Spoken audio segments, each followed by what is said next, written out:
Bonjour à toutes et à tous, ma team Kiffer, j'espère que vous allez bien.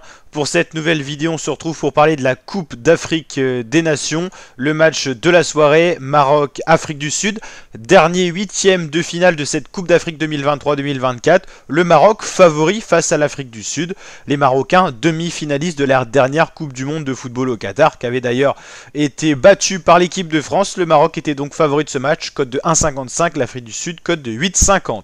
On va regarder un petit peu ce qui s'était fait au niveau de ces deux équipes en phase de poule. L'Afrique du Sud avait perdu son premier match face au Mali avant de battre la Namibie 3-0 et de faire match nul face à la Tunisie. L'Afrique du Sud avait terminé en tant que deuxième de son groupe à 4 points grâce à une DB différence de but de 2 points. La Namibie moins 3, malgré les 4 points, c'était donc l'Afrique du Sud qui était passé deuxième. Et de l'autre côté, le Maroc avait fini en tant que premier de groupe, 7 points, invaincu pendant ces phases de poule. Et une équipe qui avait surpris positivement, qui confirmait son niveau tant attendu. Alors oui, il y a des équipes qui ont survolé les phases de poule, le Sénégal, le Maroc, et pourtant qui ont été éliminées en élimination directe, vous l'avez compris. Justement, dans ces huitièmes de finale, donc l'Angola a confirmé en battant la Namibie 3-0.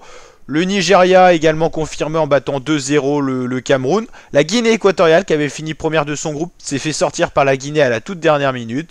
Le Congo a sorti l'Égypte, mais l'Égypte n'avait pas été incroyable dans ces phases de poule. Tout comme le Congo, ils sortaient sur 3 matchs nuls. Ils avaient toujours fait match nul jusqu'en huitième, vu qu'ils ont été jusqu'au péno.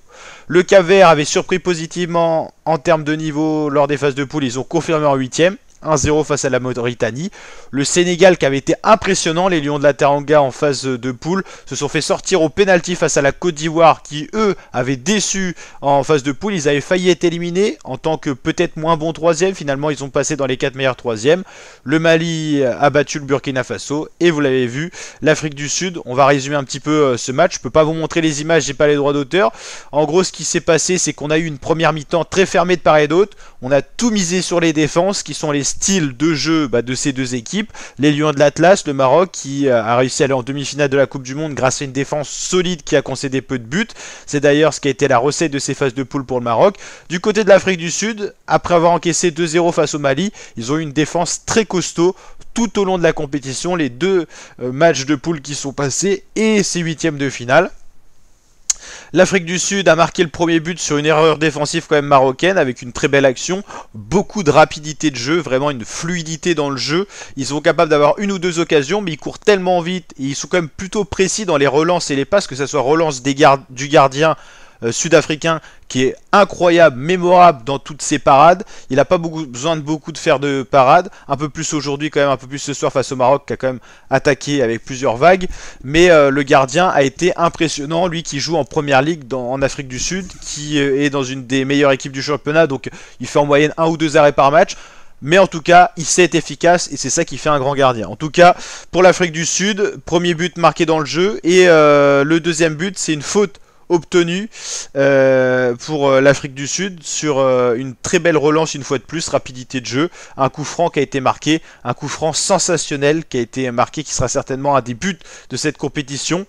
D'ailleurs les buteurs c'est Évidence Magopa à la 57e minute, donc en début de seconde période pardon, et Teboa Mokoana qui a fait l'action où il a obtenu une faute. D'ailleurs Amrabat qui a pris un carton rouge, Sofiane Amrabat, parce qu'il fait faute et il obtient un deuxième carton jaune, et en fait au final la VAR dit que c'est un carton rouge direct, donc même s'il a eu un carton jaune c'est rouge direct, donc pour la sanction disciplinaire après ça sera plus imposant.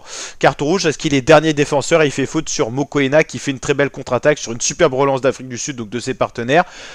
Et ensuite, il convertit ce coup franc sur une lucarne gauche incroyable. Bounou, qui est pourtant un bon gardien, le Marocain ne peut rien faire. 2-0 donc pour l'Afrique du Sud.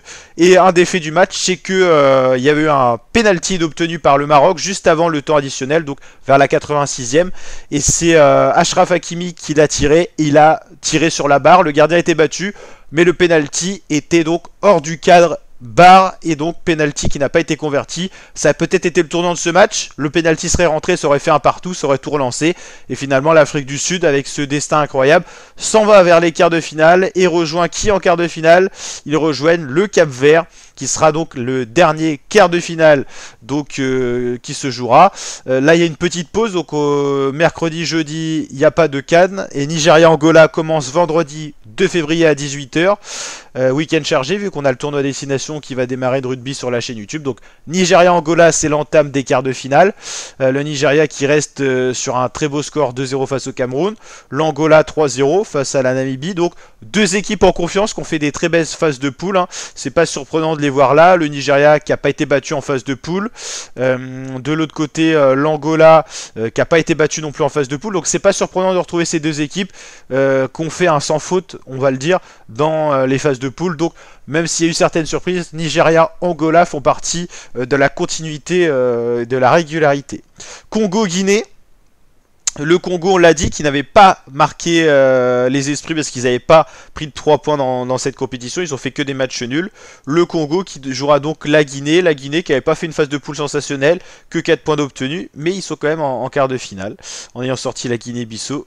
La Guinée équatoriale, pardon.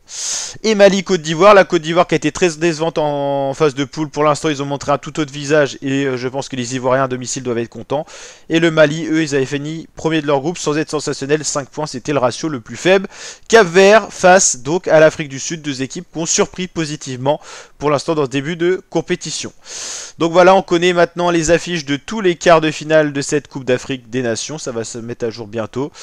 Donc voilà, on suivra tout ça en intégralité sur la chaîne YouTube. Ça sera 2 matchs vendredi, 2 matchs samedi. N'hésitez pas à vous abonner, activer la cloche pour suivre tout ça sur la chaîne, à liker, partager. N'hésitez pas à mettre votre pronostic pour le vainqueur de cette Coupe d'Afrique des Nations. Dans les gros favoris, il ne reste plus que le Nigeria au final, hein. Sinon c'est que des outsiders. On les aurait pas cités forcément pour la gagne. La Côte d'Ivoire quand même, Nigeria, Côte d'Ivoire. Mais la Côte d'Ivoire, voilà, ils sont passés de statut de favori à équipe qui a tellement déçu en début de compète qu'on les voit plus comme ça. Mais de base, initialement, avant la compétition, ils faisaient partie des favoris, étant donné qu'ils sont à domicile.